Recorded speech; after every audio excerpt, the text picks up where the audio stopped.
Well, good afternoon. On behalf of the European Meteorological Society, I would like to welcome you to this online dialogue on COVID-19 and meteorology. And as you know, this is the second online meeting which we are organizing this week as a replacement for the conference in Bratislava. Unfortunately, we had to cancel the conference because of the COVID-19 things going on in Europe.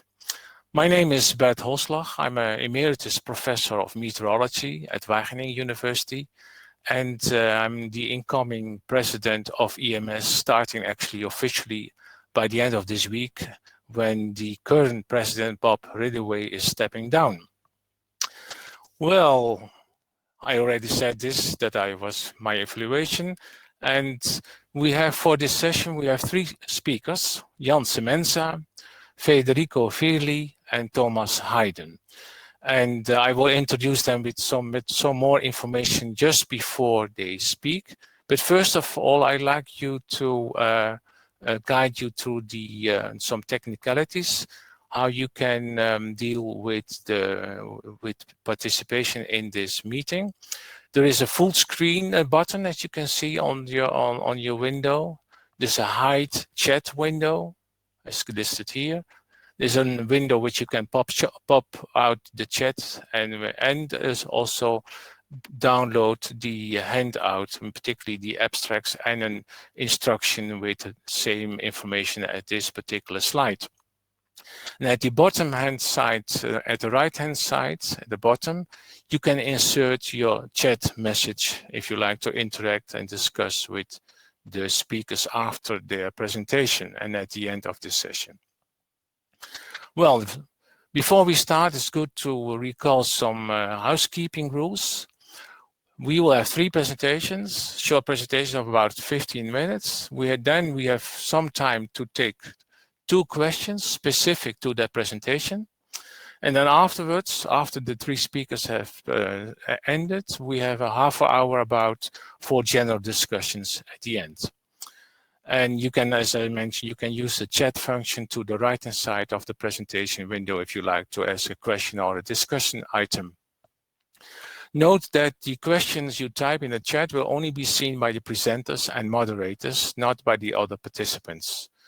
And if you have a question, you better indicate question for Jan or Federico or Thomas. And then we know who to guide the question to.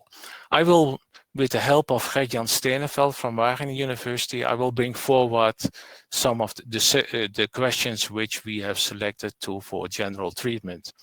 But it might be that your specific question will not be taken care of because there might be too many to deal with. And we have now more than 127 attendees, so there might be, each one of you ask a question, we might have too plenty. Well, let's come into the program then and the speakers.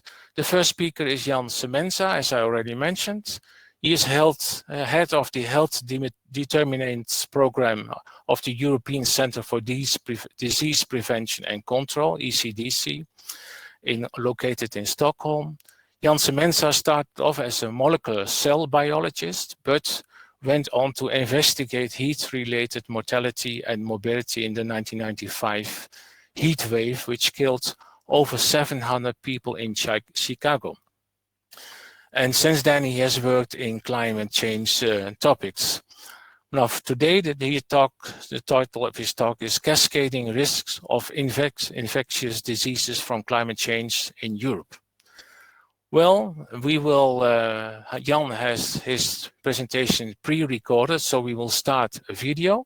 But after the video, he will be, of course, live for answering questions you may have. Now we start with the presentation of Jan.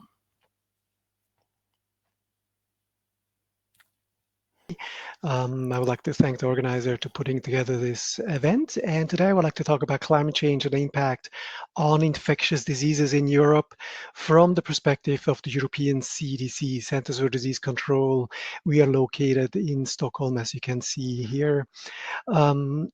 Basically, climate change leads to a number of exposures, such as severe weather, extreme heat, rising sea levels, and these kind of climatic exposures have a number of potential impacts on public health. They lead to a number of health risks, such as injuries that you can see here illustrated on this slide, heat-related mortality and morbidity, asthma, but also displacement, drowning, malnutrition, diarrheal diseases, and so on.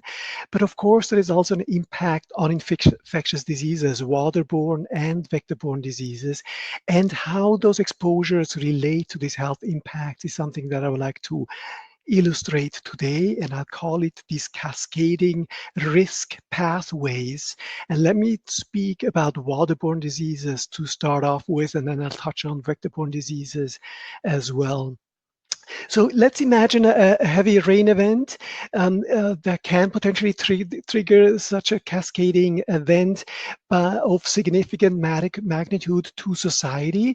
For example, a heavy rain event could have an impact on human populations that suffer from certain vulnerabilities in society. And then that rain event could have a number of consequences that could potentially be significantly bigger than the initial hazard, the initial rain event. Let me show you what I mean with that. For example, a heavy rain event could lead to storm runoff, mobilized transport of pathogens, and then that could potentially lead to outbreaks. On this cartoon here, you can see a metropolitan area in the center of the slide, surrounded by agricultural activities and natural environment. And you can see here on the left corner a heavy rain event that could potentially flush pathogens from wildlife into streams that then can potentially infiltrate the water treatment and distribution system and lead to waterborne outbreaks. And this is exactly what we observed when we looked at waterborne outbreaks in the northern part of Europe. Here you see waterborne outbreaks illustrated with blue dots in Norway, Sweden, Finland, and Denmark for the summer and autumn. And it turns out that these events can now be linked to meteorological conditions. So we set up a matched case control study to examine the relationship between these type of waterborne outbreaks with the preceding meteorologic conditions.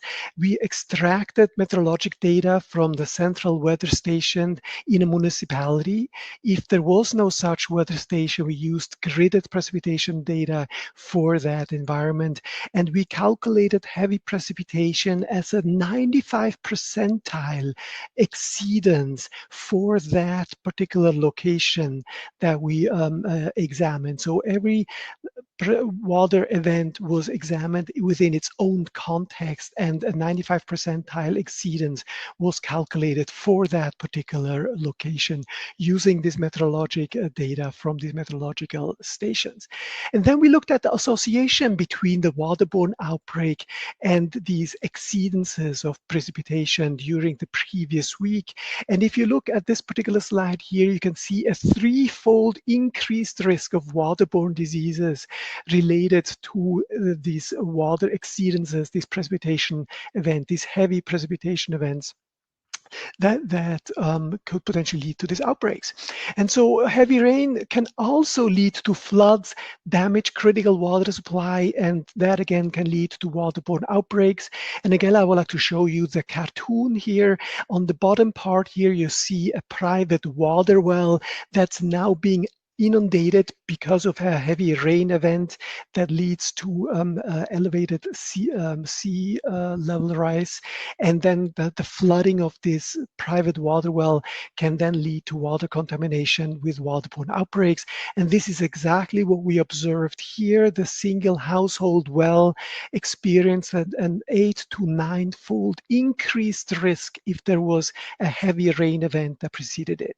So even if a rain event might not seem to be an extraordinary event, the cascading consequences for public health can potentially be dramatic. And I illustrate here a number of these examples that could be caused by an event, rain event like that. As we know, these rain events are linked to climate change, particularly in the northern part of Europe. But climate change has also other impacts, and that's what I would like to illustrate here, how these kind of interconnected drivers lead to vector-borne diseases in light or in the context of climate change. For example, on this particular slide here, you can see them years lined up on the x-axis, and these bars with different colors illustrate outbreaks of vector-borne diseases of tropical origin. For example, on the left panel we have dengue, which is a tropical viral disease that's transmitted by a mosquito, the Asian tiger mosquito. And on the left panel you have chikungunya, another tropical disease, and we have experienced outbreaks of these two viral diseases in Europe on a recurrent basis. And it turns out that we believe that there might be a relationship between the climatic suitability of for this particular vector to transmit the disease and these particular disease outbreaks. And you can see the vectorial capacity or the climatic suitability plotted out on these two graphs. And you can see this steady increase in the climatic suitability due to climate change ever since this Asian tiger mosquito was introduced into Europe in the early 70s. So we believe that there might be a relationship between climatic suitability and these recurrent outbreaks of dengue and chikungunya, these tropical diseases that happen to reoccur in Europe over the years. However, climate is just one of the factors that leads to these type of outbreaks, because if you look at the underlying drivers of epidemic events, I call them infectious disease threat events here on this particular slide, we can see that it's very rare, or not very common at least, that an epidemic event is only caused by one single factor. You can see on this bar graph here that the majority of epidemic events are caused by 2, 3, 4, or 5, or 6, even 6 drivers or underlying reasons that lead to an outbreak. For example, West Nile could be caused by migration and climatic conditions and other factors besides just climatic circumstances. And so this is in fact something where we're trying to rank these different drivers by importance. And if you think which one will be the most important driver of epidemic events in Europe, it is surprising that we found that travel and tourism was the most important underlying reason or driver of epidemic events in Europe, illustrated on this slide here. You can see, for example, that a number of travel, tourism, global trade, food and water quality, surveillance and climate were all factors that contributed to events, and climate is in the top 5, but it's not the most important one according to this particular analysis here.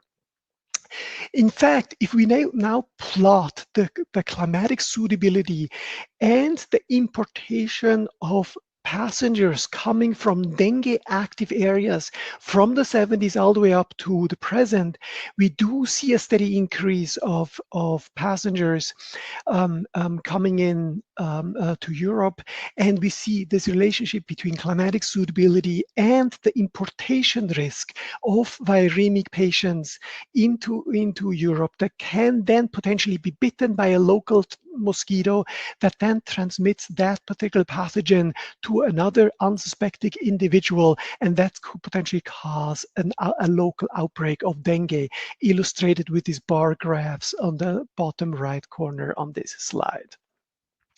We then modeled the risk forward in time, and you can see the climatic suitability for chikungunya, again, this tropical viral disease, on the left panel with a hazard index on the left. And it might be too small for you to see the details, but we do see a moderate climatic suitability for transmission in France, Spain, Germany, and Italy, particularly along the Rhine and the Rhone rivers, in relation relationship to climate change. But again, that's not the only driver of this particular disease, but it is a contributing factor, as we believe. However, we also see a decline in suitability, particularly along the Adriatic coast in Italy, which is in part due to the increase in probability of summer droughts. So let's imagine that climate change now leads to environmental consequences that then leads to direct public health consequences like heat stroke and drowning, but also indirect exposures like vector-borne diseases and so on. And of course, migration and other socioeconomic impacts. And we in public health tend to measure these type of outbreaks at the very end of this causal chain, and we set up surveillance systems for these health outcomes. Is it possible to build early warning systems for climate change by monitoring these upstream changes in environmental consequences, as illustrated with these vertical bars, green bars here, these arrows, that would potentially monitor these environmental climatic precursors of disease in order to be able to intercept potential outbreaks? Let's imagine we set up an early warning system where we have a disease with a typical epidemiologic curve that we are all familiar with now during the COVID times. And this is an epidemic curve without an early warning system. However, now we monitor environmental precursors or environmental conditions like sea surface temperature or salinity or something like that. And then we set up active surveillance to monitor and pick up these type of cases. We do, in fact, pick up a first case that then allows us to intervene very rapidly and respond with public health measures to minimize the potential impact on public health. And we believe that an early warning system could then suppress or reduce the epidemic curve and the case load and relieve the pressure on public health system by bringing down this epidemiologic curve. And we set up an analysis whereby analyzing all infectious diseases in Europe that are climate sensitive and the surveillance systems that are implemented in Europe. And this is illustrated on this particular slide here. On the y-axis, we see the relationship with climate change, whether it's strongly linked with climate change or not. And on the x-axis, you can see the impact on society. And the diseases that are illustrated in bold are the ones where we assessed the surveillance systems in Europe to be inadequate. And in fact, Vibrio bacteria are one of those examples where we have no continent-wide surveillance for Vibrio. And we set up an environmental monitoring system to overcome this potential limitation.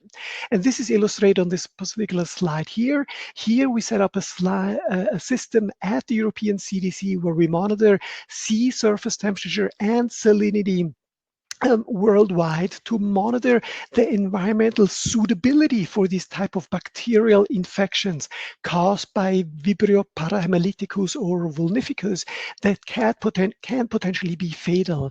We do experience fatal cases around the Baltic during hot summer months, and this particular early warning system gives us a 5-day warning of areas that are at high risk for these kind of environmental exposures that can potentially lead to this fatal bacterial infections with Vibrio bacteria. And in fact, the signal I just showed you was in fact related to an increase in cases in 2014. You can see the bar graph of Vibrio infections with a very peak on the right-hand side. And so we know that these environmental signals that we picked up relate, in fact, to an epidemiologic signal. And we do that on a regular basis at the European CDC by giving out alerts to areas that are high risk in the Baltic for these type of infections. So in conclusion, climate change can trigger a number of events, cascading events that can lead to severe consequences to public health, particularly infectious diseases. And we found that besides climate, travel and tourism is the most important driver of infectious disease threat events in Europe. And we therefore know that climate has already impacted the transmission of diseases, but probably will will continue to do so in the coming decades. And that's why we believe early warning systems need to be put in place to intercept these cascading risks and protect the health of the public. In order to close out my talk, I would like to quickly address this issue of COVID-19 that's on everybody's mind and the seasonality. It turns out that it is coronaviruses. It turns out that there are normal coronaviruses that circulate in human populations, and they are winter viruses, very much so like influenza or RSV viruses, as opposed to summer viruses like these enteroviruses illustrated on this slide here at the very bottom of this slide. And you can see that these coronaviruses prefer climatic conditions in the winter. However, climate is only one of the factors that needs to be considered, because if we have a short time immunity, we will see a recurrence of these type of outbreaks even during the summer months. If our immunity would be longer term, we would see less of these types of outbreak. And if the seasonality would have a strong impact, we would see a suppression of the winter peak in the summer months. And if we would have permanent immunity, we would be able to suppress these outbreaks altogether. But basically, based on this type of an analysis, it is believed that COVID responds to climate in a moderate way, and that we would see a 20% decrease of the winter peak compared to the summer peak due to these climatic conditions. So in conclusion, SARS-CoV-2 can proliferate pretty much at any time of the year, but less so during the summer months. And it can even so lead to substantial outbreaks regardless of the establishment time. And climate does play a role, a significant role, but not a very big role compared to these other factors I mentioned earlier. And the variables that are important when it comes to COVID transmission are temperature, but more so probably humidity. And here is the most important slide. I would like to acknowledge all the individuals that were involved with this work, the chikungunya dengue analyses and the infectious disease threat events work, the waterborne outbreaks. And if you would like to get in touch with me, here is my email. And thanks for your attention. I'll be happy to answer any questions. Thank you. Well, for some questions now, if there are questions on your talk, yes, if you, yeah, Jan is around. So we are waiting for the first questions, but I don't see much. Maybe the audience have to get used to this way of interacting. I do have a question myself on the role of humidity. Can you say a bit more on the role of humidity, which seems to be quite prominent? Yeah, that's a good question. Obviously, we don't really know what the exact reasons are, but we do believe that the epithelial cells that coat our lungs are susceptible to dry air that makes them more susceptible to infections, and it's possible that that drives the increased risk. But that needs to be proven, and obviously this is a speculation at this point. Okay, I see another question popping up. Let's see if I can answer live. Yes. That's on the role of the UV radiation maximum in this time of the year. UV inactivates the virus also, we know that. But the important thing to remember about these climatic, meteorologic, and seasonal factors in the epidemiology of COVID is also that besides these climatic variables, we also have behavioral issues where people turn inside once it becomes cold, and living in crowded living conditions increases the risk for transmission. So it's a combination of climatic, meteorologic variables that drive the epidemiology in combination with these behavioral factors like crowded living conditions and so on. But also in this time of the year for the UV radiation? So the speculation is that in the winter months the transmission is higher, and in the summer months it could potentially inactivate the virus in the environment, because it does destroy the genetic information of the virus and inactivate the virus in the environment once it's exposed. Okay, one more question, which we is to Jan. Which factors did you analyze with? Oh, it doesn't pop up fast. Let's see. So maybe I should read it out. There was a question regarding the climate suitability of dengue. Which factors did you analyze for that? Yeah, that's a good question. So we looked at the vectorial capacity, and in the vectorial capacity, you have all the variables that are responsible for mosquito-borne disease transmission, and temperature is an important factor in the biting rate, in the reproduction of the virus within the mosquito. In a number of these variables, temperature is an essential variable, and all that is incorporated in the vectorial capacity. So there are a number of factors, and temperature is an important contributor to those variables. Okay, thank you very much, Jan.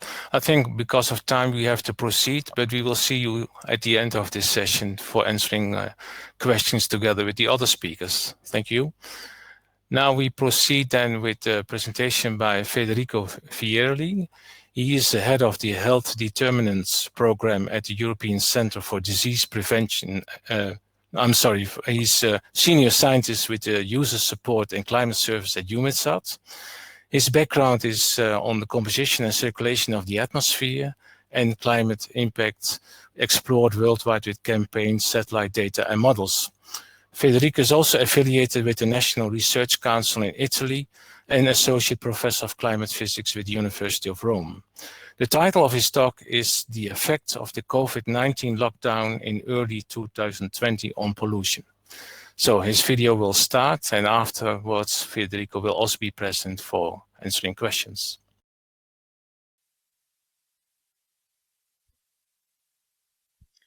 Good afternoon.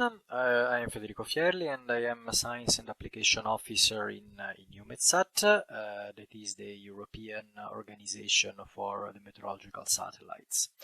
Thanks for inviting us to this session this afternoon, and I also want to thank my colleagues Alessandra Cacciari, Rose Muro, and Cathy Clerbeau from the French CNRS that are co-authoring this presentation, and I also would like to thank the European Space Agency, the CANEMAI, the LATMOS, and the Satellite Application Facility, the ACSAF, for providing and supporting with the data. Particular mention goes to Copernicus, that is the European Commission program for Earth monitoring, that is already a cornerstone and will be more and more a cornerstone for the monitoring and providing a service on data on in Europe, and in that sense it will be also key for atmospheric composition and air quality. EUMETSAT is the European organization for weather satellites, and as you probably know, runs a series of programs that focus on meteorology. But EUMETSAT is also doing and will do a lot in the future on atmospheric composition and the potential on pollution monitoring application.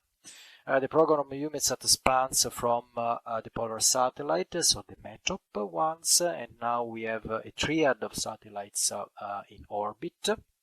The Meteosat came to the second generation, and in the near future we will have the third generation of the Meteosat with the new geostationary capability for monitoring also atmospheric compounds, a new generation, the second generation of the polar satellites, and also a series of carbon dioxide monitoring satellites. Then we will have overall 15 instruments, and they will operate operationally on long term. So the programs are structured until 2035. This goes together with the Copernicus component, that is a key one. For what concerns atmospheric composition, there is already in orbit since a couple of years the Sentinel-5P that is managed by European Space Agency, and the EUMETSAT will provide continuity with the Sentinel-4 that will be geostationary, and the Sentinel-5 missions that will complement and provide a longer-term view on the evolution of atmospheric composition. The Sentinel is composed by a constellation of 6 different types of satellite with multiple sensor and multiple version of them. We also work on supporting for the use of the data, so working with user, providing training, providing help, and also we work on exploring the application like the one that we'll discuss now, and also working on communication and outreach in events like this. So let's go to the core of our presentation. The main statement is that the changes due to economical and the social crisis, in that case, can be observed on pollution and also from satellite data. This is the case of 2009, where the economical crisis reduced the GDP, the gross domestic products of several countries by a fundamental fraction, and this was particularly strong in the case of Greece, and we have observed across the crisis, so across 2009, in that case a decrease of the nitrogen dioxide, that is a gas that is related to the intensity of the traffic, and this is mostly striking in the areas of the most populated town, in Thessaloniki and Athens. Also, it is possible to monitor the effect of the reduction of the industrial production, in that case on the sulfur dioxide, that is more related to the combustion process, industrial combustion processes, and that this goes along with the reduction from 2008 with the reduction of the GDP and of the industrial production index. In 2020, we have also observed the effect of lockdown on atmospheric pollution. This is now a quite iconic image that is based on the Sentinel-5P satellite, and is elaborated by S&T and Kanemae, that is the principal investigator of the TRUPOM instruments and the European Space Agency, and this, of course, on behalf of the Copernicus program. The dashboard is reported here, to reply and to make this type of analysis. And we do observe that in the period that goes from 13 March to 13 April of this spring, the concentration of the nitrogen dioxide have halved with respect to the previous year, 2019, in the mostly polluted area as Paris, Milan, and Po Valley, Rome, and Madrid. The nitrogen dioxide is a molecule that is composed by 2 atoms of oxygen and 1 of nitrogen, and comes from the nitrogen oxide, that is just 1 and 1 nitrogen and 1 oxygen, and is produced by combustion at high temperature. So it is mostly emitted by transport, so by engines of the transport, and also in the production of heat, electricity, industrial processes, residential heating. But the main fraction, almost half of it, is produced by car and public transport. We can go to the global scale, so see if whether satellites are able to detect such changes on a global scale. And we can say yes, this is the average over the same period now from the METOP instruments, the GOM2 instruments on the METOP satellites. And we do see that in 2020, with respect to the previous year, there is a clear decrease in Europe, in the United States, and in South Africa.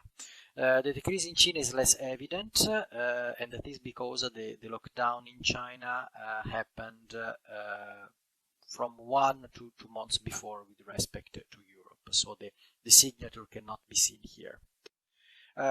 We have to make a short introduction I mean, before going ahead on what is effectively measured by satellite. I mean, the satellite measures radiation from the top, and the radiation that comes from the ground and from the atmospheric layers is modified, as we see here, by the presence of pollutants. So we see here the so-called spectral signature of different type of gases. And this is what the satellite observes. So this type of reduction with the reference spectrum.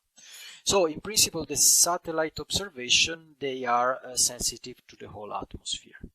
The pollutants like NO2 that have a quick, relatively short lifetime, they stay confined close to the ground. So the satellite observation is relevant of the first kilometer of the atmosphere.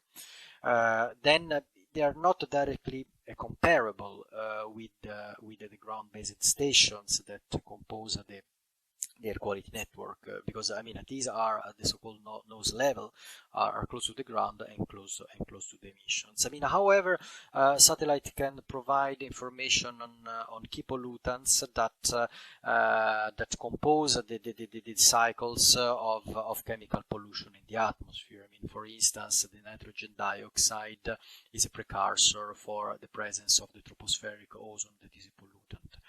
Another chapter that will touch briefly here, but is very important, is the particulate matter.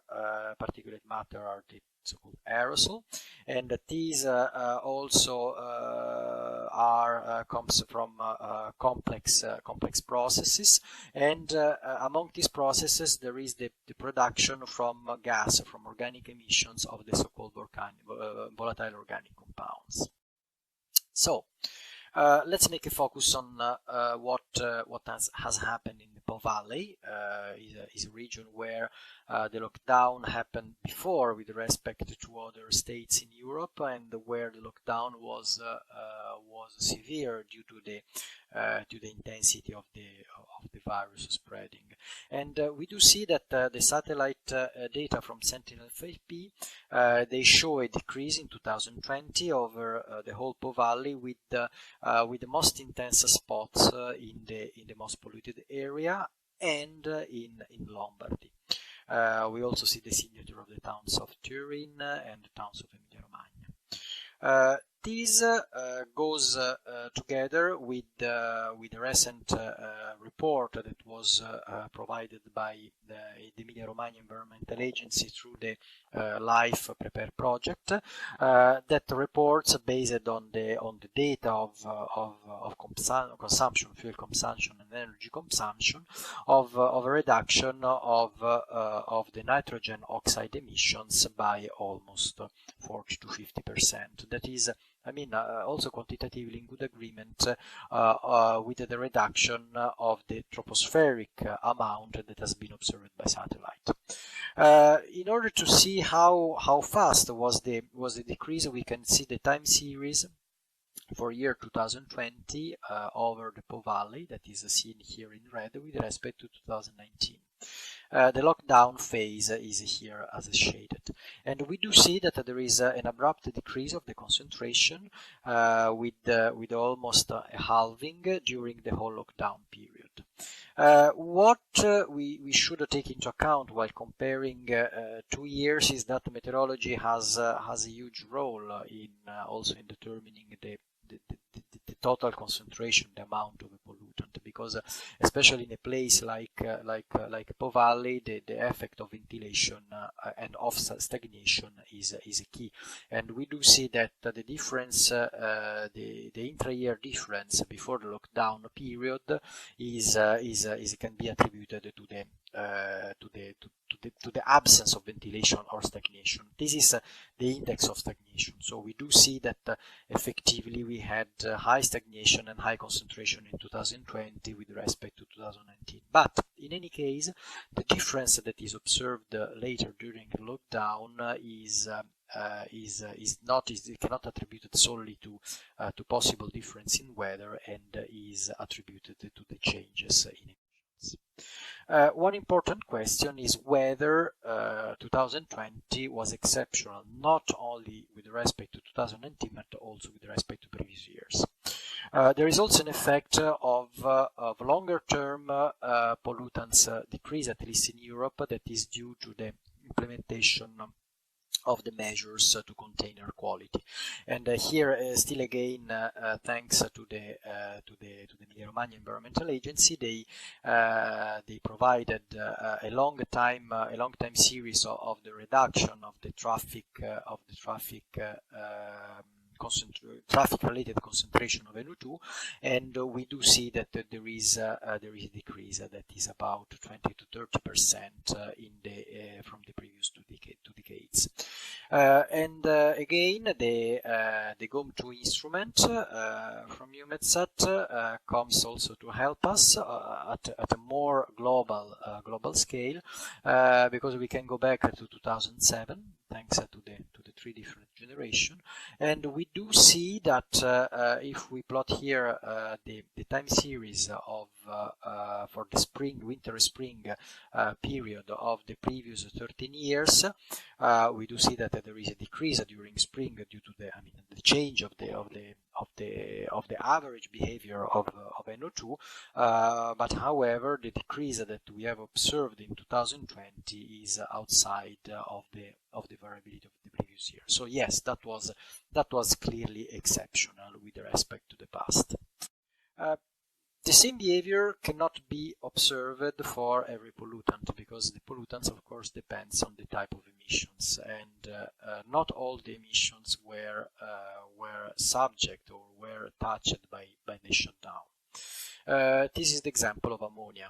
Ammonia is a very volatile molecule that is produced by agriculture, so both by the use of the soils and by the manure management, and then on average is concentrated over highly cultivated areas, and also where most of manure production is located. So there is again a strong maximum in the Po Valley and also in the Benelux and the German areas. Focusing on the Po Valley, we do see that there are no striking changes from 2020 with respect to the previous years. So the agricultural emission looks not to be touched. But in order to have a proper assessment, we need to work and to have data from the reference stations. And again, here we report the results from the PREPARE project that has been mentioned before, and this gathers all the stations, all the reference stations for air quality on the Po Valley region. The distribution is reported here. The report provides an assessment of the decrease in March-April 2020 that is almost half the concentration at the ground of NO2 with respect to the previous years, and these support the quality of the satellite analysis. So the concentration in the troposphere and at the ground, that goes together. And also shows that there are no changes in the concentration of ammonia. Another important point that was not touched by satellite is a very slight decrease of the particulate matter of the aerosol. In that case, the coarser size, the PM10. In fact, these data bring to the estimate, to the conclusions that the stronger decrease is related to the strong decrease of transport-related emissions, while a lesser decrease of emissions due to the industry and to energy production was observed or was estimated. While the domestic heating has increased. All these type of emissions, they contribute both to the particulate matter and to the nitrogen oxides. But being the nitrogen oxides more dominated by the transport, these may explain the stronger reduction. production. While for the particulate matter, we can also consider the channel of production from the volatile organic compound that we have mentioned it before. So there is a more complex situation for the PM.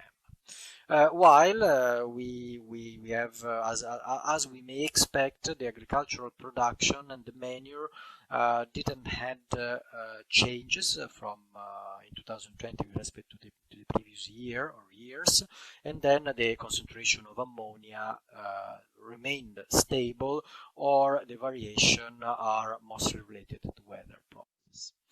After lockdown, we take here again the example of nitrogen dioxide that has a regime of low concentration during late spring. However, from satellite on the Po Valley, we do observe a larger difference during the first phase of the lockdown, and then similar values between 2019 and 2020 after the lifting of the measures for lockdown. I mean, the same is observed in the Paris area by ERPARIF, that is the entity that monitor, forecast, and assess the pollution in Ile-de-France. And during lockdown, the pollution in the most polluted part of the town goes back to the background levels, to the surrounding background levels, while after the lifting of the lockdown, there is again a substantial difference between the two types of sites. So, I mean, giving a similar view of what we had from satellite on the Po Valley. So we can draw a few conclusions. I mean, the first one that is, is positive for us who work and provide satellite data, is that such observation, do well in observing the tendencies and the changes in the concentration in conditions like the ones from the COVID crisis, and also the data agrees in their behavior when compared to the reference ground-based data. From the methodological point of view, it's very important to disentangle the role of meteorology and to take into account existing trends in pollutants. This is crucial to estimate the effect of a ceasing or a strong reduction of emission like the COVID-19 crisis. From a quantitative point of view, the observations, both ground-based and from satellite, and the preliminary reports taking into account the emission, shows that the nitrogen oxides decreased by almost 40% with respect to the previous year and years. And this is related mainly to the traffic, and ammonia, other species like ammonia that are related to other emissions. In that case, the agricultural one were almost stable. The particulate matter, that is a fundamental also pollutant and harmful also for health itself, is only slightly reduced, at least in the Po Valley. And its behavior is related to a series of processes, and is then more complex, so is more subject to weather condition and also to the production from gaseous pollutants. So with this, I thank you for your attention, and I'm most happy to receive any type of comment and question on the chat. Thanks again. Can you also make yourself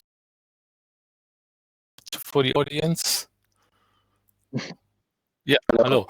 So we do have questions for you already. I tried to pop them up. Let's see if you can answer them.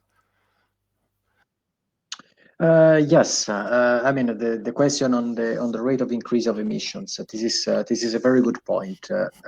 This was not touched in the presentation because the satellite data they do not already show any changes on the concentration. However, there is a paper in Nature from Corinne Lequeré that appeared in May-June that provide estimates on the emissions. So they estimated that are top to bottom, so based on the production system, gives a decrease of 7 to 10% of the CO2 emissions during the lockdown phase, to be further reduced, so going towards zero, so coming back to the normal emission rate in case of a total reopening. But one of the projection is that the global emission may decrease of 4 to 5%. Having said that, it is important to say that overall the emission have increased by a factor of 100 since a little bit more than 1 century, and the target of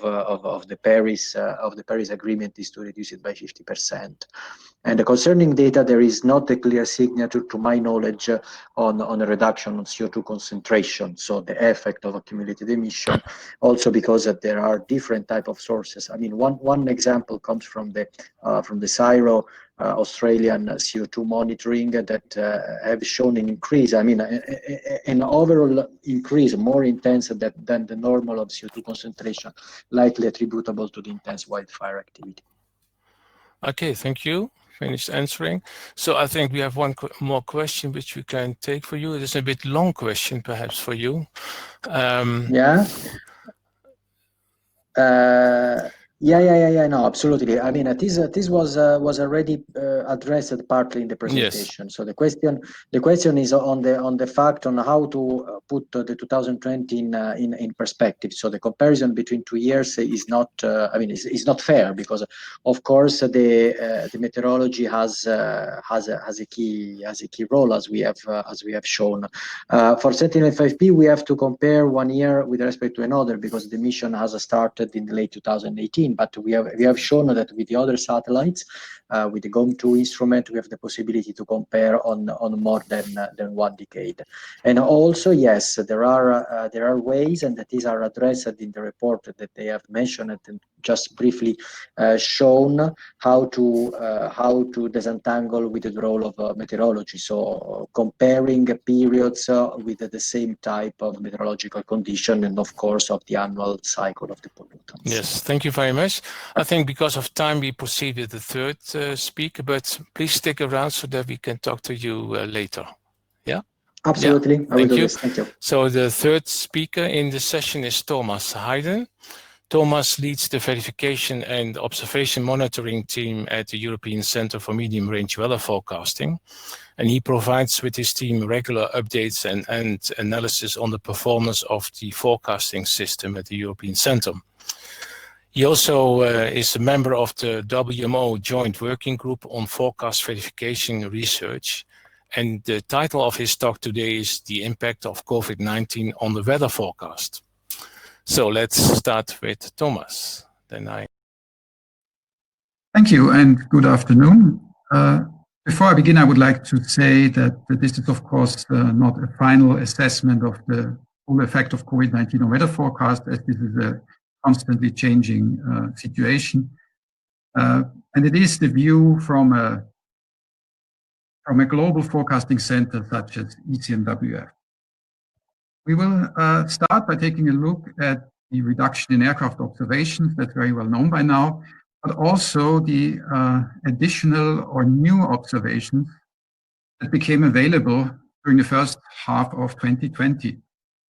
And then we will see what kind of effects we have on forecast skill, both from operational scores and from data denial experiments. And finally, we will take a quick look at the situation with regard to radio sound observations. On the left-hand side, you see a plot of the time series of aircraft observations in Europe, EUMETSAT. And there are different metrics, but they all show that in the second half of March, we see a steep drop down to about 15 or 20% of the numbers that we had before. Then we have a low minimum in April, and then starting in May, a slow recovery of the numbers that is ongoing still today. And with regard to the global situation, you can see on the right-hand side a snapshot on the top of the situation as it was before the lockdown on the 4th of March, and on the bottom for comparison, the situation close to the minimum at the end of April. And we see the substantial thinning of observations all across the globe. So there have been these additional or new observations used at ECMWF and also elsewhere. And there are some that have no relationship with COVID-19. For example, in January 2020, ECMWF started to assimilate wind lidar data from the Aeolus satellite. And then there are some that are a direct response to COVID-19. For example, already in March 2020, several European countries started to perform additional radiosonde ascents. This was coordinated by EUMETSAT, and this was supposed to help mitigate the effect of the loss of aircraft observations. Also, the private sector made available for free some new data sets, like, for example, radio occultation or additional aircraft data. So let's take a look at what this means for forecast skill. If we start with the left-hand plot, this shows the root mean square error of 500 hectopascal geopotential at day 3, so at the very beginning of the medium range, for the northern extratropics, for a range of global forecast models. And what we can see is that there's a strong annual cycle, and the timing, the beginning of the lockdown, coincides more or less with the time when usually the error becomes smaller as we move from the more intense circulation in winter to spring and summer. And when you look at the April, May, June seasons that are marked with these vertical bars, what we see is that actually in 2020, the scores were not systematically higher. If anything, they were low. The errors were not systematically higher. Errors were actually lower than in years before. And this also holds true on the right-hand side if we look at a very short range. So this is an example of the RMSE of 250 hectopascal vector wind at plus 12 hours. So it's short range, and it is at the level, at the typical cruising altitudes of aircraft. And here we get the same message, basically, that scores in 2020 have been sort of not out of the ordinary compared to previous years. And if anything, they have even been better than in previous years. This comes out even more clearly if we just compare these April, May, June seasons of the different years in one plot. And what we see here is that the overall tendency of these errors was to go down in recent years, and 2020 does not stick out in any way in terms of having worse scores. So, of course, we checked a lot of other levels, parameters, smaller areas, for example, Europe. We also looked at verification against observations as opposed to verification against analysis, which is what is shown here. And the common message from all of these investigations is that the signal is apparently too small to be identified in such a simple way. And what I would also like to point out is that in the last 18 months, we have seen a large number of upgrades in global forecasting systems. And this is shown here in this little timeline where both spring seasons 2019 and 20 are marked here for orientation. And we can see that there have been really a number of major upgrades. And of course, the improvements in the forecasts due to these model upgrades or data assimilation upgrades will also contribute to masking any effect that we see from the loss of aircraft data. So really the clean way of getting an assessment of the kind of effect to expect from the loss of aircraft data is to do data denial experiments. And one such no aircraft experiment was quite recently done by Bruce Ingleby from ECMWF.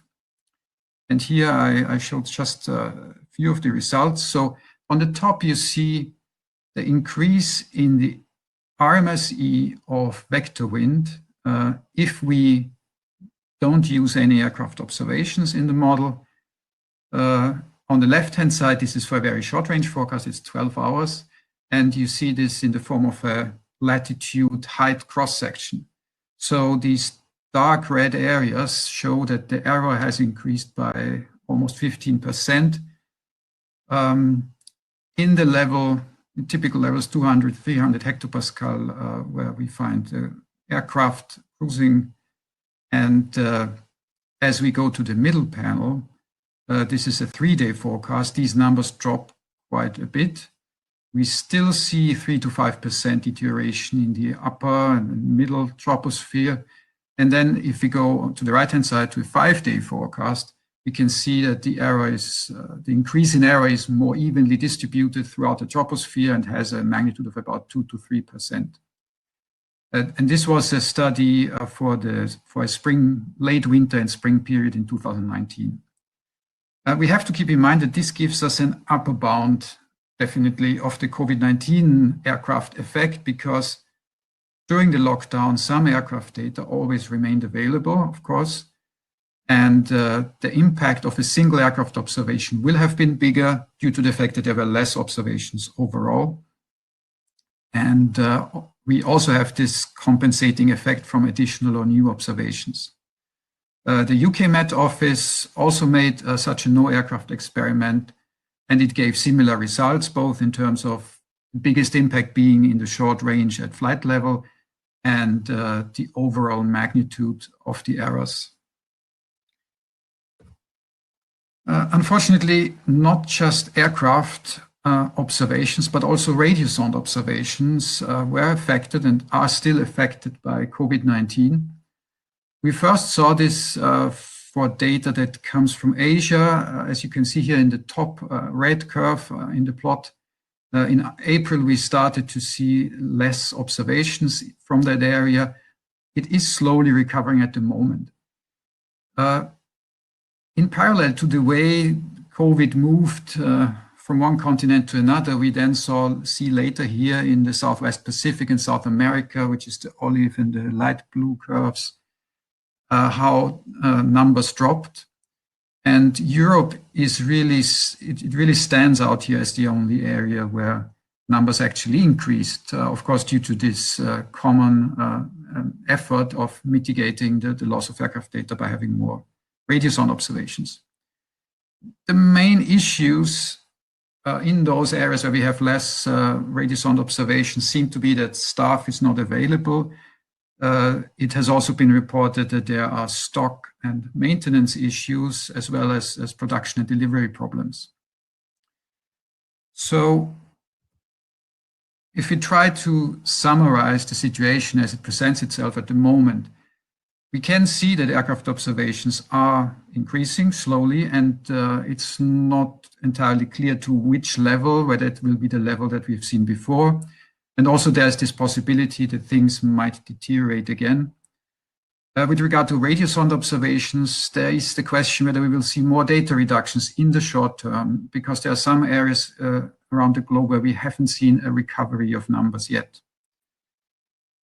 In spite of all this, NWP systems have shown to be quite resilient, which is reassuring. And this is, of course, because satellite data, which is the most important single observation type for assimilation in NWP, has been largely unaffected.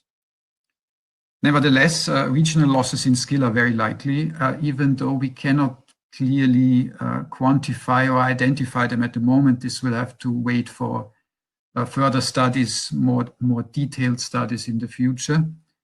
And based on the data denial experiments that we have, we can say that the biggest impact will be at cruise levels and in the short range, and it will therefore be very relevant for the aviation forecast. What is very positive is that it seems that global NWP has a really good collaboration going on mitigating these issues, and this is encouraging to see and will hopefully continue. I would also like to mention that there is a paper in preparation of the impact of COVID-19 on weather forecasts. It is led by Bruce Ingleby from the ECMWF, and it is co-authored by colleagues from global weather centers in several continents, and it will be submitted soon. Thank you very much. I hope you can also make yourself visible so that the audience can see you. Not only. Oh yes, Thomas. Hi. Oh yes, Thomas. Hi, Thomas. Yes, can you hear me? Can you? How is your sound left? Can you speak out? Yes, I can hear you. Well, I do not see direct questions popping up for you, but perhaps you. I do have questions myself, and it was quite interesting to note that the impact of this loss of aircraft data is apparently not that big in many parts of the world, and particularly in Europe. I was wondering. What has there been additional value? Yeah, that's a very good question, but unfortunately, the increase of radio sound cannot answer data at this point. As I said in the talk, there will have to be really more in-depth studies applying methods of signal detection that are more sophisticated than what we have done so far. So, but just comparing this year with previous years, this kind of method is really not sufficiently sophisticated to detect this kind of signal, and apparently it's a signal on the order of a few %.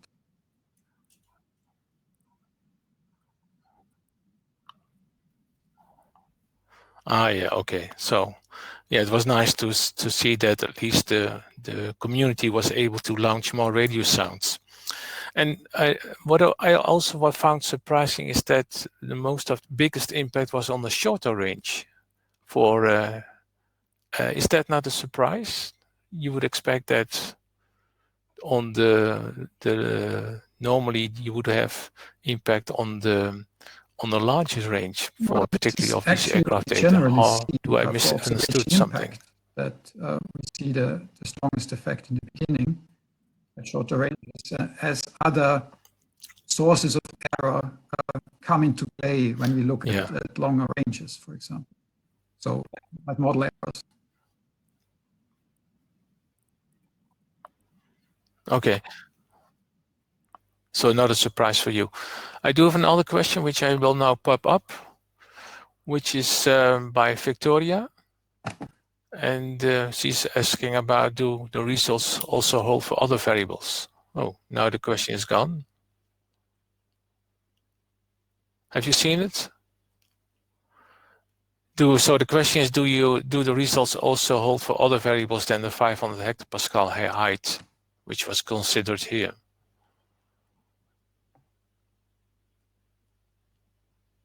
I don't hear Thomas. I guess he lost the connection. And then in that case, maybe it's good that we invite the other presenters also to pop up their screens so that we can go for more general questions in this talk. Mm-hmm. Yes? Hello, Jan and Federico. Hello, everybody. Hi. So else, let me see what the other questions. There's now only questions for Thomas pop up, but I guess there will be more general questions for all of you. So one obvious question would be, were there any surprises, or which was the most surprise in your field of expertise given this COVID-19 crisis? For instance, let's go for the air quality. Were you surprised by your results? Yeah, I mean, not totally surprised because I mean the reduction in emission is a quite straightforward process.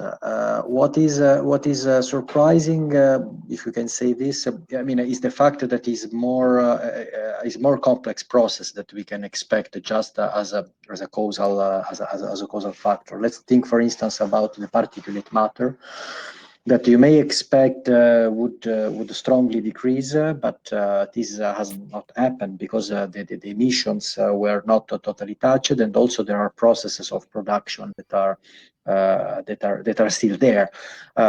So, I mean, in the difficulty and the tragical situation of a crisis, this also represents. This represents a laboratory, a living laboratory to improve our knowledge of the processes relevant of air quality, and also to better understand to which extent changes in the societal and industrial work impact on the real emission. I mean, we have to take into account that the emission are estimates based on economical data, geographical distribution, and so on. So the possibility also to understand in a situation like this what are the observed changes are also extremely important for the future planning. Yeah, I see. And for Jan, were there any surprising factors for you, given your field of expertise? I mean, so we work on epidemics and epidemic intelligence day in, day out, right? And so we were always anticipating these kind of an epidemic, but the proportion and the speed of this pandemic, the way it erupted in China and that spread all over the world within months, it was definitely surprising and unanticipated.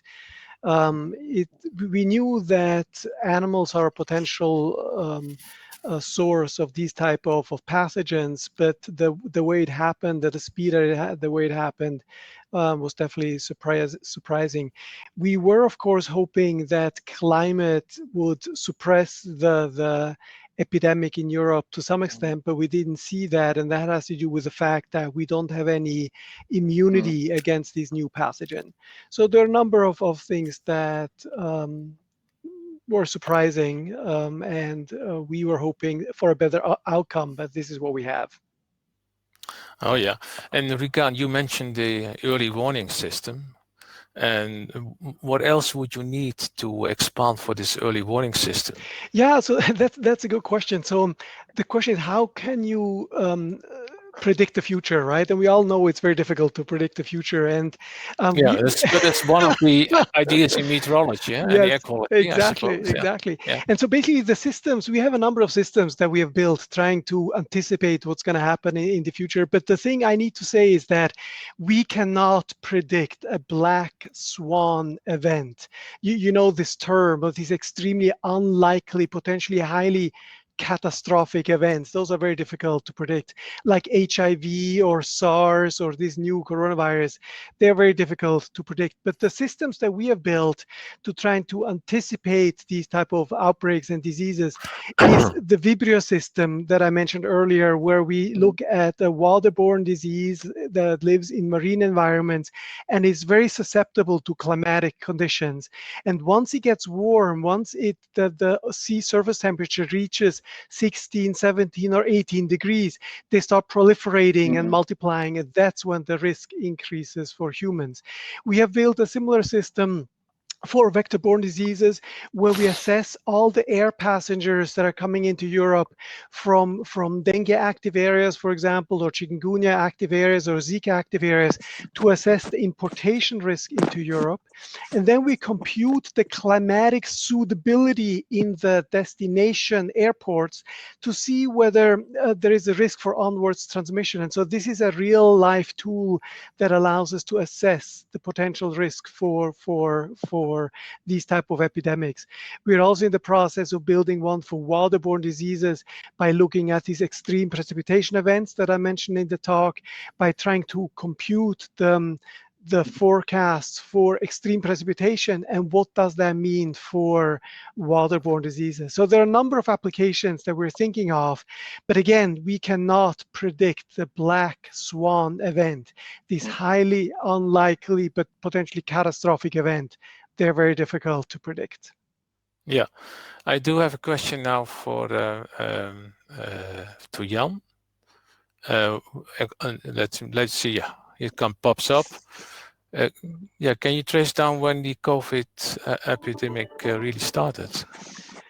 There's a lot of discussion about that, what happened in the Wuhan laboratory and what exactly happened. And so there are a number of speculations along those lines.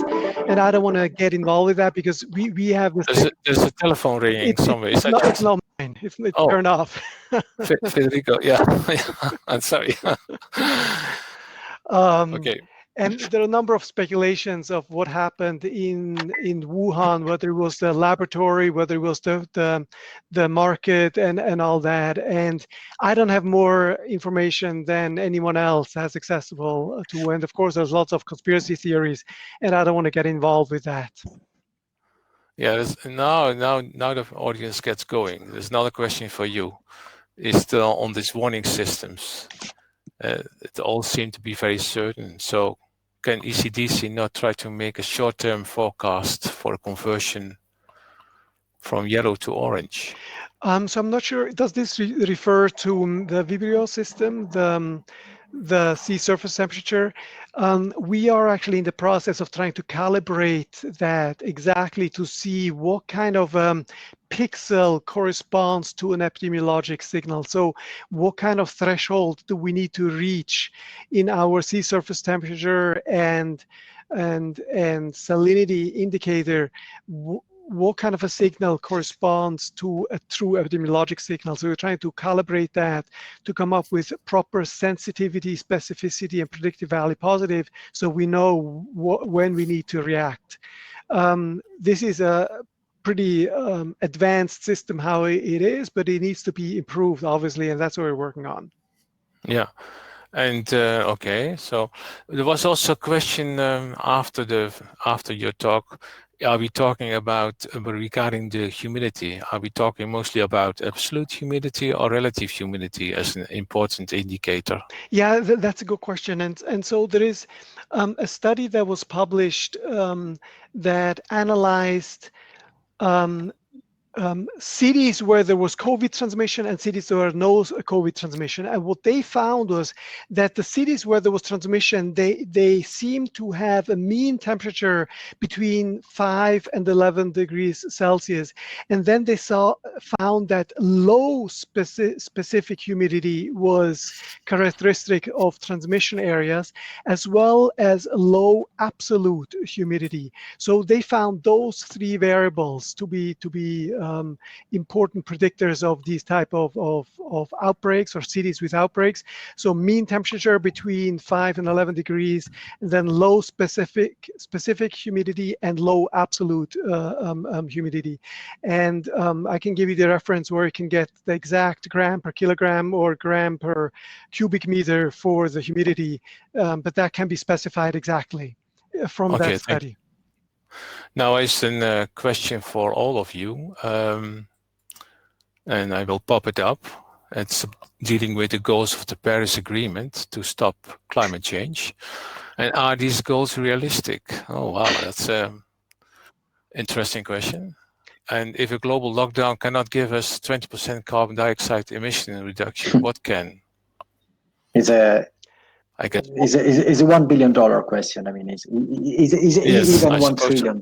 It's yes. I mean, in fact, what we may say is that I mean, is that the reduction of emission or the anthropogenic activities during the lockdown was not complete. I mean, despite our perception in living in the town, so probably the most striking thing was the traffic. But in any case, the heating, the agricultural production, the industrial production, some flight transport were still active. and also for instance, large fires and other sources of CO2. I mean, of course, this means that the 50% target means, I mean, to change all the sectors we are talking about. So implementing a Green Deal that is one of the big endeavor of the next European presidents and next European government now. So it is difficult. I mean, of course, this is more a personal statement, but of course the 50% is a very difficult target to achieve. But I mean, the optimistic side is that probably there is more to do with respect to the reduction that came for the lockdown, that were abrupt and that were I mean, obliging us to changing our lifestyle, and probably the objective is to transition over a more sustainable reduction of CO2 emissions. Jan, you have anything to add on this? Yeah, I mean, I agree. So the thing that's required is a systemic long-term transition of our economy into a low-carbon economy. And you can't really compare it with this enforced lockdown situation where everybody's just being forced to turn off the engine. And that's obviously not the solution. We can't turn off the engine right now. So we need a bit more time, and we need to be creative, and we need a lot of investments and all that to transition our economy out of this carbon dependency. Yes. Okay, I don't see all the questions from the audience popping up, but I of course have questions myself all the time. And this is mostly regarded with the, for instance, Jan, you mentioned that not climate is the biggest driver for the spread of this COVID-19, but or in general these diseases, but travel and trade. So what would be then a good measure to reduce this type of impacts of travel and trade? Yeah, a good question. So basically, we have seen the dramatic impact of these type of lockdown on the economy worldwide. So it's not desirable just to paralyze all air passenger traffic because it has detrimental impacts on the economy. So what we have been trying to do is to build systems where we identify high-risk airports where we see an importation risk into Europe from tropical areas, and then set up surveillance systems around those airports to monitor potential importation of tropical diseases into Europe, and then trying to assess the risk for onwards transmission. So we need to have the mosquito that's competent, that can pick up a potential virus from an individual that's infected and then transmit it to someone else. We need to have appropriate the climatic conditions that are conducive, and then exposure patterns in the population where an epidemic could occur. So there are a number of factors that need to be in place in order for such a thing to happen, and we're trying to set up surveillance systems to intercept those kind of events early and stop these kind of outbreaks from happening in the first place. But is that also effective if there is such a period between the infection of a person and the actually appearance of the sickness? So these air passenger flights are so quick that someone can be bitten by a mosquito at the onset of the origin country, and then develop the viremia in the airplane, and then arrive with a high viremic load in the destination country where that individual can be bitten. And then we can have local transmission. We call it autochthonous transmission, where there's local transmission on flight. So, and we didn't have that before, when transport across continents took days or weeks or months, right? Yeah. So you're talking about malaria type of that's disease. right. That's right. Not about COVID. No. So this was referred to these tropical diseases that I mentioned earlier. Okay. Now, one more question came up from one of the audience, from Wouter, which I now pop up. And the pandemic was quite unexpected, and but its effect on the environment were quite interesting from a scientific point of view as well. Say you would know in advance an event like this were about to happen, what would you do to pay extra attention to this? Wow, and a nice, interesting question. Can you say something from the air quality Yeah, point of I mean, view? of course, besides the fact that I mean, the public health is is protected. I mean, the first thing I would pay attention to, if it is possible to have a clear predictability of this type of events, would to be everyone to be safe, or to limit the spreading. But I mean, for sure, in terms of evaluation of the environmental impact, is probably to be ready with observational campaign in order to test the effect of I mean, of changes in the potential emissions. This is something that has been done also during the COVID lockdown crisis. There have been, of course, they've been conducted in perfect safety, but there have been campaigns, for instance, in the Po Valley by the Italian research institution to observe in detail the processes that the process of air quality and the pollutants production during this specific phase. But yeah, I would say that we would pay first of all attention to the public health and to the sustainability of key infrastructure like education, health, and in some cases transport and mobility. And Jan, you have anything to add? Yeah, I mean, this is a natural experiment, right? And so if we could anticipate something like that, the thing you would do is to set up all the monitoring before the impact. So you have a broad battery of different measurements that you then can follow forward in time to see the impact later on. So you have the pre-post comparison. So if you would know something like that would happen, you set up the monitoring stations everywhere you need them.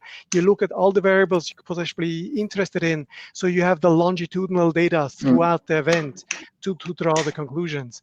So it would be good to be prepared for something like that. So that can be put in place. And of course, for that, you need to have the insight, you need to have the funding, you need to have the resources to put these monitors in place, and a lot of factors. But ideally, one would study these kind of events with a pre-post comparison. If I can just add one thing, I mean, one thing that we have not touched that is, I mean, absolutely important, but there is not, to my opinion, sufficient information is on the other hand, the role of aerosol, atmospheric particulate, on the spreading of the virus. I mean, it may be one of the vector to bring disease. I mean, we know it works, for instance, for dengue, for other types of parasites, bacteria, or viruses, but we do not know anything about COVID. So this would be a very important thing to do, also coupling with epidemiological analysis and epidemiological data. In some way, I think this laboratory or this, this epochal event also opened the question of doing interdisciplinary research. So to putting together different information, as we have seen here, and probably one of the things we may do is to be ready for this, to have a shared and joint and synergistic health and epidemiological data with environmental data to further understand and to further increase our capability to prevent. And what is your feeling then about the international cooperation on these aspects? Is a key issue. I mean, also this morning we had a session. We have seen a session on the open data. I think the question of data availability, the exchange of data, and the cooperation. I mean, I work for an international organization that is established for this, to deal with large programs that cannot be addressed by single countries. And I think the volume and the importance of the research and of the information of the services that comes out from this crisis have in some way the same extent. So I would say is a very important condition. I would not say sufficient, but probably necessary. In your field, Jan? Yeah, I mean, I don't think I have much to add to that, because we do more infectious disease epidemiology and less so environmental epidemiology. Yeah. I understood that Thomas now is also Yes, has a connection. Me? Thomas? Okay. Yes, I can hear you. I hope the audience can do too. Let me just. So perhaps I should. There are questions, but we cannot see you, but we can hear you. So this is quite good. So there is a question here for you. Yes, that's a very good question, and it's of course, something that we haven't really looked at yet. What I've shown in my talk was verification for large scales, for large areas like the extratropics, or we see the same thing in Europe as a whole, but it's very likely that we can see stronger effects at smaller scales. Although with airports in Europe, there's also this added difficulty that in most cases there will be, at least for the larger airports, there will be some radio sound observation nearby. And that, of course, helps to mitigate losses there. But yeah, this is something to be investigated in the future. Okay. Okay, thank you very much. Oh, it's a pity that we lost some in the meantime, the connection, but it's nice that you are back, at least with your voice, to take part. Is there anything else you would like to add? Well, there was one question that Thomas? I saw in the chat, that it looked like we just considered the geopotential at 500 hectopascal, and I said we really looked at other fields throughout the troposphere, and this gave similar results when we looked for verification against analysis and observation. We are now, there may be an indication that for the polar region, which is defined for our purposes, everything 60 degrees north, that we might see some effect there, but we have to do further studies on this. Yeah. When is this publication expected to it was just submitted a few days ago, so I don't know, matter of months, I guess. You did not upload this to a public site where we can already no, have it's submitted to geophysical research letters. Oh, they have no open data policy or no open review process. We learned this morning how important this is for the progress of science, and certainly in this type of periods. All right, I don't see any other questions popping up from the audience. There are still around 100 people around, I notice. Perhaps you have questions to each of you yourself, something which you like to mention or discuss before we close? Well, that's good. No further issues, Jan? No, thanks. Or Federico? No, it's maybe curiosity, the fact that was mentioned at the question of the spillover, so the vector from animal species. I mean, is more a high level question. Do you expect that humans will work as a spillover for other species potentially for this virus? Yeah. I mean, I'm sure that's definitely happening. There's no doubt about it. We know that humans have infected cats and dogs with COVID-19, so that's definitely happening. The issue with the bats is that there are a fantastic species that can survive with lots of different types of viruses, and their immune system seems to keep them under control. But then obviously that huge burden of viruses can then spill over to humans. And so the thing we need to do, we need to keep tabs of these wet markets that they have in China and shut them down because they're just too dangerous. So there are lessons to be learned there, no doubt. Okay, thank you very much. Thomas, would you have something to add on these aspects? Or no? Well, one thing I would like to mention, and I did mention it in my talk, is that there was this question before that what can we learn from this at this point? And in NWP, I think maybe not directly to learn, but we have seen that this global collaboration between weather services, between institutions and EUMETSAT and so forth, and the private sector, this is really making the system more stable. And I think this is very good. There will be, of course, this effect due to the loss of some or several types of observations, but it's really nice to see this on a global scale, I would say. And this is something to learn for the future, that we should keep this going, even in a time when there's no crisis. Yeah. Okay, although such important lessons may easily be forgotten, as we have learned in the past after other crises. Okay, thank you very much. I think we should close down. We have 1.5 hours of quite interesting presentations and discussions, and I would like to thank you, the three of you, for your contributions. Thank you. I also, and I hope we can keep in touch. I understood that you all give permissions to have brought the videos available on the website of EMS, so we will upload them soon, including the discussion. And then, as you can see for the audience, this was the second DigitalMEDialogue, but we have one more to go tomorrow afternoon at 2 o'clock on enabling the weather enterprise in Europe for the 21st century. So you can sign up for that as well through the website of EMS. And if you like to stay in touch with EMS, there's a lot of information at the EMS website.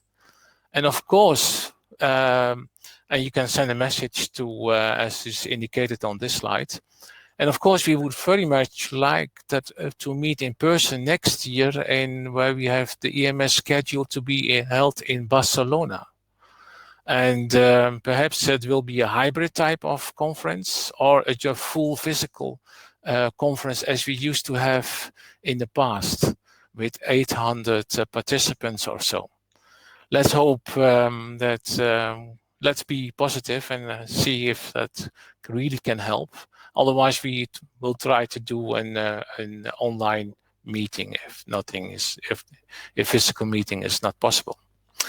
Then, yes, I also like to thank the people from the European Meteorological Society who were involved in organizing all this, in particular Martina Junge and Sylvain Joffre and Gert-Jan Steneveld for helping me here today in selecting the questions. And with this, I think we are closing, and hope you have a nice evening and week tomorrow attending the other session. Thank you again. Thank you. Thank you.